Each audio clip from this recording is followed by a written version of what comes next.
2 பார்வை இருக்கு. ஒண்ணு வந்து அவசரப்பட்டு மூவ் ஆன் பண்ணாதீங்க. அவசரப்பட்டு ரிலேஷன்ஷிப்குள்ளயும் போகாதீங்க. ஒரு சீரியஸான ரிலேஷன்ஷிப்குள்ள போறீங்கன்னா, ஒரு தடவைக்கு 10 தடவை, 20 தடவை யோசிச்சுட்டு போங்க. யோசிச்சு பண்ணுங்க. பிரேக்கப்பும் அதே மாரி அவசரப்பட்டு பண்ணிறாதீங்க. அதையும் பொறுமையா யோசிச்சு சரி வராதான்னு பார்த்துட்டு பண்ணுங்க. இது ஒரு விஷயம், ஒரு பார்வை.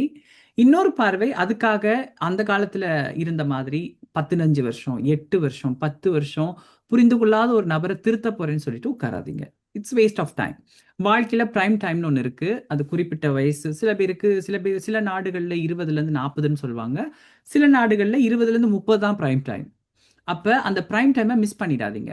அது போச்சுன்னா திரும்பி நீங்க தலைகீழா நின்னாலும் அந்த பிரைம் டைம் வராது. ஸோ அந்த பிரைம் டைமை யாருக்காகவும் வேஸ்ட் பண்ணாதீங்க. அதை அனுபவிங்க. உங்க இளமைன்றது ஒரு முறை தான். அதை அழகா அனுபவிங்க. அனுபவிக்கிறதுனா வந்து கூத்தடிக்க நான் சொல்லல. அந்த இளமை 20 வயசுல ஒரு பொண் வந்து ஒரு சுடிதார் போட்டு போற ஒரு சந்தோஷம் வந்து அந்த 20 வயசுல தான் அவளுக்கு கிடைக்கும். 30 வயசுல அது கிடைக்காது. அதை அனுபவிங்க.